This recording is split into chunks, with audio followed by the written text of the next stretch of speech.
indique que d'autres personnes sont à ce stade portées disparues, tandis que de nombreuses habitations ont été détruites. Les fouilles se poursuivent, mais avec des moyens rudimentaires de recherche, il est évident que certains corps ne seront jamais retrouvés. 13 corps ont déjà été sortis des décombres et 4 blessés ont été identifiés. À la suite de ce drame survenu la nuit dernière, le chef de secteur Wanyanga a adressé mardi matin un message de condoléances aux habitants de la zone sinistrée. Dans son message, le docteur Akilima Libamoucho exprime ses condoléances aux familles éprouvées ainsi que sa profonde compassion à l'ensemble de la population de Borouti, durement éprouvée par cette catastrophe naturelle. Tête-à-tête hier entre le président de la RDC Félix-Antoine Tshisekedi Tshilombo et le nouveau médiateur désigné par l'Union africaine dans les conflits sécuritaires dans l'est de la RDC, le président togolais Faure Gnassingbé. Les discussions entre les deux chefs d'État ont porté sur la situation sécuritaire dans l'est de la RDC. Giscard Koussema et Romain Bouta nous en parlaient. Depuis le mois d'avril 2025, M. Faure Gnassingbé, président du Conseil du Togo, a été nommé médiateur principal de l'Union africaine pour la crise entre le Rwanda et la République démocratique du Congo. C'est à ce titre qu'il a invité, ce lundi 12 janvier à Lomé, le président de la République, Félix-Antoine Tshisekedi Tshilombo. Le médiateur africain était lui-même au pied de l'avion pour accueillir son hôte de marque dans une cérémonie empreinte de solennité. Seul à seul, le président Félix Tshisekedi et Faure Gnassingbé ont longuement discuté de la situation sécuritaire dans l'est de la République démocratique du Congo. Conformément au mandat lui confié par l'Union africaine, le président du Conseil des ministres du Togo a abordé les questions sécuritaires, politiques et humanitaires du conflit armé dans le but de favoriser un retour d'une paix durable en République démocratique du Congo. Le médiateur africain a certainement proposé quelques pistes de sortie de crise qui garantiraient à la fois la souveraineté et l'intégrité territoriale de la RDC, mais aussi le respect de la résolution 2773 du Conseil de sécurité des Nations Unies. La rencontre de Lomé intervient quelques semaines seulement après celle du 22 décembre à Kinshasa entre les deux hautes personnalités. L'RDC veut peser lourd lors des débats sur la transition énergétique qui se tiennent à Abu Dhabi aux Émirats Arabes Unis. Ces sommets international qui réunit plus de 3500 décideurs venus de 150 pays du monde vise à transformer les engagements climatiques en actions concrètes. Et c'est la première ministre de l'RDC, Judith Suminwa, qui porte la voix de son pays à ces travaux. Plus de précisions avec Chimène Dondo et Emmanuela Commissaire. La transition écologique mondiale se joue aussi en Afrique et la RDC entend peser de tout son poids. À Abu Dhabi, la première ministre Judith Suminwa représente le chef de l'État au sommet mondial Abu Dhabi Sustainability Week, l'un des plus grands rendez-vous internationaux dédiés au développement durable. Plus de 3500 décideurs venus de 170 pays, chefs d'État, investisseurs, industriels et innovateurs sont réunis pour transformer les engagements climatiques en actions concrètes autour des énergies propres, de l'intelligence artificielle et du financement vert. Dans ce forum de haut niveau, Judith Suminwa porte la voix d'un pays solution. La RDC, avec ses forêts stratégiques, son immense potentiel hydroélectrique et ses minerais clés comme le cobalt et le cuivre, s'impose comme un acteur incontournable de la transition énergétique mondiale. La première ministre met également à profit ce déplacement pour séduire les investisseurs et renforcer le partenariat dans une dynamique d'ouverture au service des populations. Après Washington et Genève, Abu Dhabi confirme la nouvelle diplomatie économique congolaise. Investir en RDC, c'est investir dans un développement durable, partagé et tourné vers l'avenir. Le professeur des universités en deuil, il pleure un des leurs, le professeur Mathieu Abata Diabar, assassiné à son domicile à Lemba. Un culte d'action des grâces a été organisé en sa mémoire hier par la Poukine. Le vice-premier ministre en charge de l'Intérieur et la ministre de l'Enseignement supérieur ont également assisté à ces cultes. Bobo Anan Mokondi nous en parlait. Un cantique teinté d'émotion. De la douleur d'une rupture brutale, cette célébration revêt un caractère particulier, celle de saluer la mémoire du professeur Mathieu Abata, cet éminent enseignant de l'université de Kinshasa, assassiné la semaine dernière dans son domicile. Une scène qui a profondément ému la grande communauté universitaire. Les vice-premiers ministres et ministres de l'Intérieur, la ministre de l'ESU, qui n'ont pas fermé leurs yeux depuis que cet événement nous a frappés, ils ont été au four et au moulin. Le vice-premier ministre et ministre de l'Intérieur était à Kassangoulou. Il a tenu à venir compatir avec la communauté universitaire. Le vice-premier ministre, ministre de l'Intérieur et Sécurité, Jekmen Tchabani, qui a tenu à honorer sa présence et rassurer de son implication pour une réponse urgente face à la recrudescence de l'insécurité sur les sites universitaires. Nous nous sommes retrouvés hier dimanche pour un échange avec la Pikine en présence de monsieur le recteur. Au niveau du ministère, nous en sommes sortis avec une orientation particulière pour le milieu universitaire. Et ici, je peux vous rassurer que tout ce qui a été dit et échangé hier est pris en charge et va être suivi. Pour l'événement malheureux, les enquêtes sont en cours. Et nous restons convaincus que nous allons mettre la main sur ces malfrats et qu'ils subiront la rigueur de la loi. Bien que les circonstances de son décès ne sont pas encore élucidées, les enquêtes en cours ont permis aux services de sécurité d'identifier un des suspects devenu la cible potentielle des individus mal intentionnés. Le renforcement de la sécurité sur le campus universitaire s'avère urgent en vue d'une intervention directe avant l'arrivée d'autres appuis. Autre titre annoncé à l'ouverture de ces journaux, lueur d'espoir pour le 1200 agents civils du ministère de la Défense exclus de la liste de paie depuis 2022. Ils seront bientôt rétablis. Face à leurs plaintes, le vice-premier ministre en charge de la Défense annonce l'examen individuel des dossiers et la mise en place d'une commission mixte pour faire la lumière sur ces dossiers. Sandra Nyang et Jeresto Funch nous en disent un peu plus. Ils étaient plus de milliers à avoir été rayés du fichier de la paye. Aujourd'hui, leur cri a été entendu. Ce mardi, le vice-premier ministre, ministre de la Défense nationale et des anciens combattants, Maître Guy Kabombo Modianvita, a reçu une délégation syndicale du secrétariat général à la Défense, accompagnée de 300 agents civils concernés par la radiation. Une rencontre pleine d'espoir, marquée par des engagements forts pour restaurer les droits et la dignité de ces agents oubliés du système. En présence du chef d'état-major général adjoint chargé des opérations et renseignements, le lieutenant-général Tchaligoun Zandourou Jacques, ainsi que du secrétaire général à la Défense, le général-major Lukukuila Metikuiza Marcel, les représentants de 1200 agents concernés issus des 13 directions du secrétariat général ont exposé leurs revendications au VPM de la Défense nationale. À l'écoute de leurs doléances, Maître Guy Kabombo Modianvita les a invités à présenter individuellement leur dossier. Il a annoncé la mise en place prochaine d'une commission mixte chargée de les examiner au cas par cas. Les agents radiés ont profité de cette rencontre pour remercier le vice-premier ministre, ministre de la Défense nationale, pour avoir tenu sa promesse concernant le dégel de leur compte salaire, acte salué comme un geste d'espoir et de considération. Le compte a été dégélé. C'est pour ça que nous sommes venus nous remercier pour cet acte.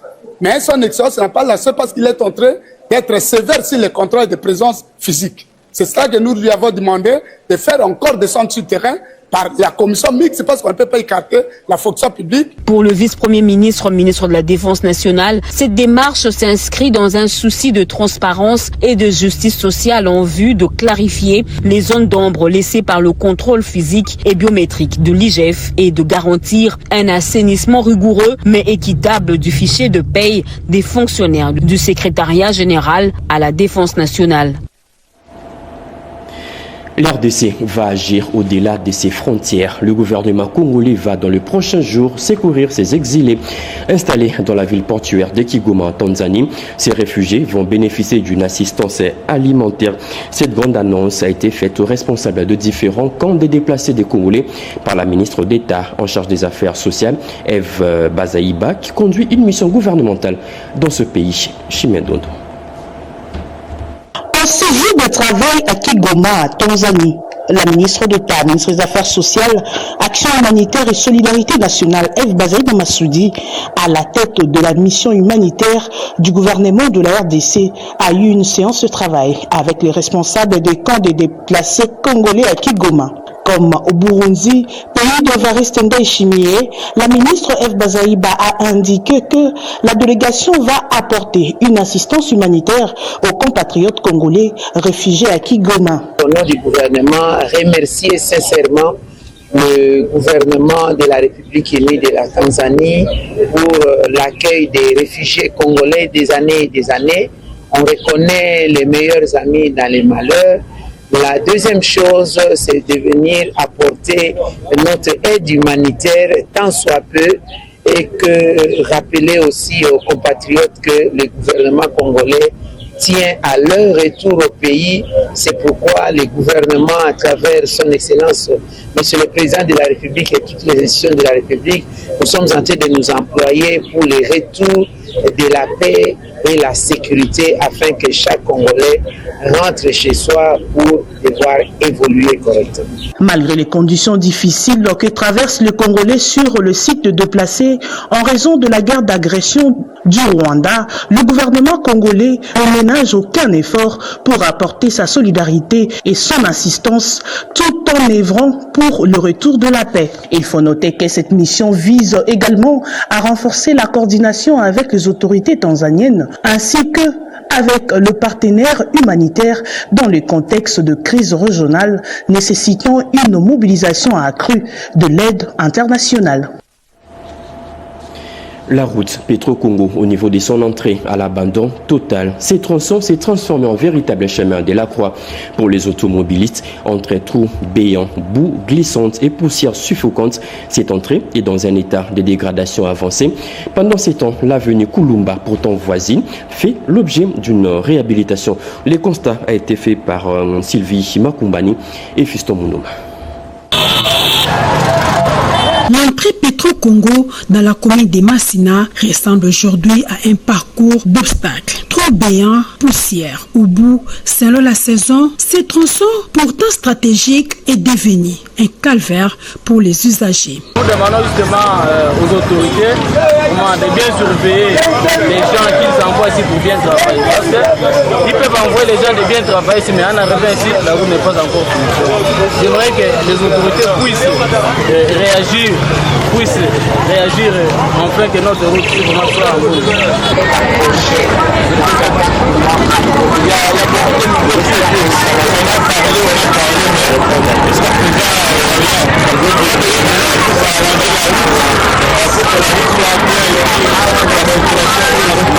Malgré plusieurs descentes médiatiques, rien ne bouge. Les promesses s'enchaînent, mais les résultats tardent. Pourtant, juste à quelques mètres de là, un signe d'espoir. L'avenue Kulumba, axe de désengorgement vers l'aéroport d'Indjili, est en pleine réhabilitation. Mais pour les habitants, l'attente a assez duré. Ils lancent un appel pressant aux autorités. Au regard de ces deux tableaux, la réhabilitation de la route Petro-Congo n'est plus une simple option, mais une urgence pour la mobilité et le développement local. La SNEL intensifie sa bataille contre le délestage à Kinshasa. L'entreprise poursuit l'installation des compteurs après paiement, tandis que ses centres de services se modernisent aussi pour mieux servir les abonnés. Yvette Makunti et Fiston Wavingana ont fait les constats.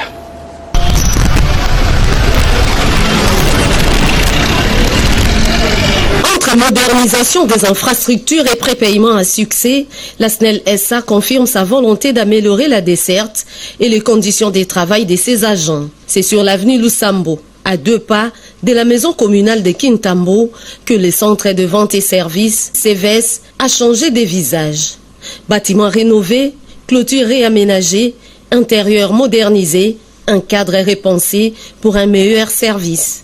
À ce jour, si vous entrez à l'intérieur, vous allez trouver, il y a les meubles qui sont là, il y a les spits qui sont là pour la climatisation. Vraiment, nous sommes dans de bonnes conditions pour le moment. Même la clientèle qui vient nous payer, quand il entre à l'intérieur, il se dit que non, maintenant nous sommes dans un bureau. Mais nous sommes fiers de notre hiérarchie, de cette amélioration qu'ils ont fait pour nous, pour les conditions de travail.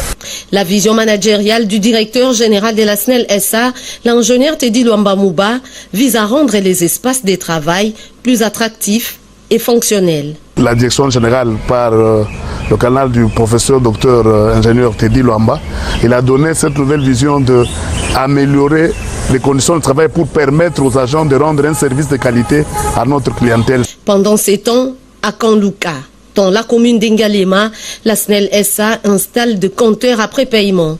Résultat, affluence record, file d'attente et une satisfaction généralisée.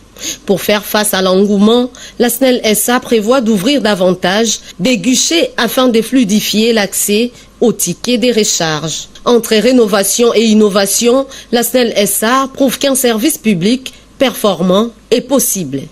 Un modèle à étendre sur tous les territoires nationaux. Réhabilitation des infrastructures routières, l'RDC tourne son regard vers l'Éthiopie pour s'inspirer de son modèle. Le ministre congolais des infrastructures en séjour à Addis Abeba pour une mission d'imprégnation. Sur place, John Banzalunda a discuté avec son homologue éthiopien pour un partage d'expérience. Eugénie Dadachabani nous explique. Pour la modernisation des travaux des infrastructures publiques, le chef de l'État, Félix-Antoine Tshisekedi Tshilombo, qui considère le secteur des infrastructures comme une priorité des priorités du gouvernement, a instruit le ministre John Banzalunda des infrastructures et travaux publics de s'inspirer de l'expérience des pays africains pour réaliser les grands travaux en RDC. C'est dans cette optique que le ministre des infrastructures et travaux publics, John Banzalunda, est allé en mission d'imprégnation du secteur des infrastructures éthiopiens. À Addis Abeba, il a conféré avec le ministre éthiopien de l'eau et de l'énergie, Abitabou Itefa, qui a souligné que la réalisation du barrage de Renaissance a été financée à 100% par le gouvernement. S'en est suivi une visite guidée des différents services du ministère. Par la suite, la délégation congolaise était reçue par le ministre d'État des infrastructures éthiopien qui a souligné que ce secteur est un pilier important de l'économie éthiopienne et un catalyseur de son développement. Il a également souligné que le réseau routier de son pays est passé de 27 000 à 100 000, construit à 100% sur fonds propres du gouvernement. Le ministre congolais des infrastructures, John Banzalunda, et sa suite, qui tenait à connaître la procédure de passation des marchés des entreprises de construction de ces pays hôtes, s'est réjoui de cette expérience. Faisant le point de passation des marchés, le ministre d'État éthiopien a expliqué à son hôte la transformation de son pays et les résultats des investissements des entrepreneurs locaux. Soulagement pour les producteurs et exportateurs agricoles des provinces du Nord Kivu et de l'Ituri qui peuvent enfin s'y frotter le main. Le gouvernement vient de supprimer une taxe qui étranglait ces exportateurs. Cette nouvelle mesure est très applaudie par l'association des exportateurs des cacao, café et autres produits agricoles. Diane Balak nous explique. Bonne nouvelle pour les producteurs et exportateurs agricoles de provinces du Nord Kivu et de l'Ituri. Le gouvernement congolais vient de supprimer la taxe des $10 américains jusque-là prélevée par l'Office congolais de contrôle OCC sur les produits agricoles exportés de l'Ituri vers le Nord Kivu. Cette annonce a été faite par les ministres du Commerce extérieur Julien Paluku dans le cadre de l'amélioration du climat des affaires et de la mise en œuvre de l'accord sur la facilitation des échanges de l'Organisation mondiale du commerce OMC ratifié par la RDC en juillet dernier. Selon le président national de l'association des exportateurs de cacao, café et autres produits agricoles, ces textes constituaient un frein à la compétitivité des filières agricoles, notamment le cacao et le café. C'est une taxe qui a mis mal à l'aise les entreprises et les sociétés et toute la population et les cultivateurs de ce domaine-là. La décision du ministre du Commerce extérieur vient soulager les entreprises et la population en général dans notre zone Nord Kivu, Ituri, sous l'état de siège. Nous sommes très heureux et nous jetons le fleur à notre gouvernement. Malgré de nombreuses protestations, cette taxe restait appliquée depuis 2016, affectant lourdement les revenus de petits producteurs et exportateurs. Un cadre de dialogue entre sociétés civiles, opérateurs du secteur et institutions publiques, le futur minéral, ces forums qui se tient à Riyad, en Arabie Saoudite, a réuni toute la planète pour de nouvelles perspectives. Forum international auquel a pris part le ministre des Mines, Louis Watou. À Riyad, en Arabie Saoudite, la République démocratique du Congo marque sa présence à l'un des plus grands rendez-vous mondiaux du secteur minier, le Futur Mineral Forum.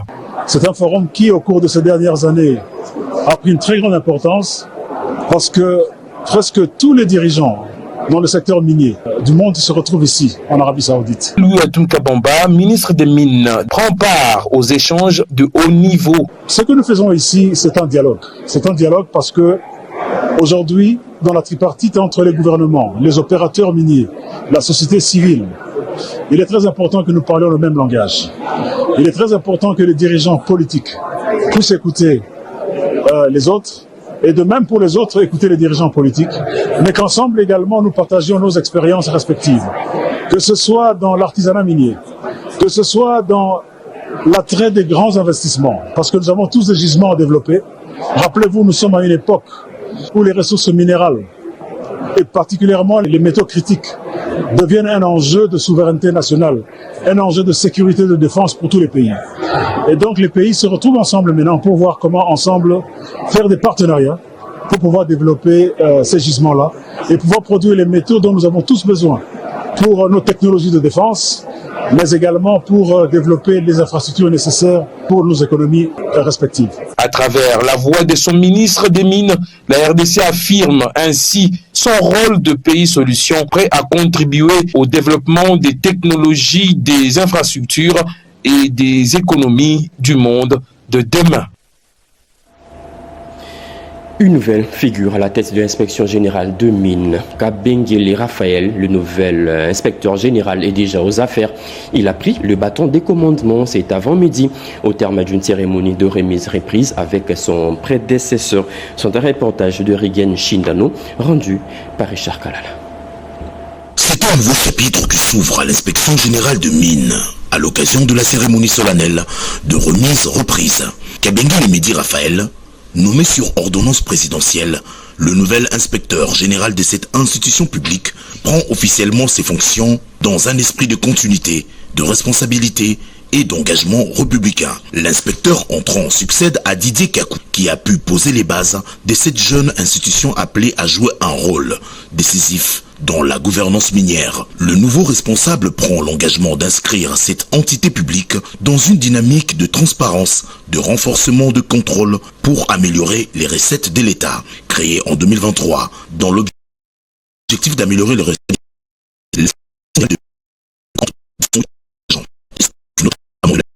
la fraude et la contrebande minière et assure la traçabilité des minerais, de l'extraction à l'exportation. Transport maritime en RDC, l'OGFREM sert de nouveau la vis. L'enregistrement des chargeurs transitaires et autres opérateurs devient désormais obligatoire. Les frais d'enregistrement est fixé à $50 pour une durée d'une année. Seules les missions diplomatiques sont exemptées. Les contrôles systématiques démarrent déjà le 15 février prochain. Les comptes à rebours est lancé dans un mois, soit à partir du 15 février 2026, tous les chargeurs, transitaires et acteurs du transport maritime exerçant en RDC et utilisant le mode maritime comme voie d'acheminement de leurs marchandises devront se conformer au contrôle systématique de l'Office de gestion du fret multimodal. Dans un avis officiel du 7 janvier 2016, le directeur général de l'OGFREM, William Kazumba Mayumbo, informe que l'enregistrement à l'office leur donne les droits de bénéficier de tous les services que ces derniers mis à leur disposition. Ces chargeurs sont obligés de se mettre en ordre pour l'exercice 2026 et que la souscription à cet abonnement annuel s'est fait uniquement au bureau des LGFREM en RDC et autres représentations à l'étranger. La validité à cet abonnement est d'une année civile, soit du 1er janvier au 31 décembre de l'exercice en cours. L'Office rappelle que les frais relatifs sont fixés à l'équivalent franc congolais de $50 par année. Toutes les missions diplomatiques installées en RDC sont exemptées du paiement de ces montants tout en soumettant aux procédures prévues pour l'identification du propriétaire de la cargaison. Le numéro de la carte d'abonnement est désormais exigeable et est obligatoire lors de la souscription des fiches électroniques. Cette nouvelle disposition, en vigueur depuis octobre 2025, est donc opposable à tous. Et puis ces communiqués de la FEC avant de nous séparer. La Chambre de mines de la Fédération des entreprises du Congo, organe représentatif des opérateurs économiques du secteur minier, prend acte et exprime son plein soutien à la décision du gouvernement de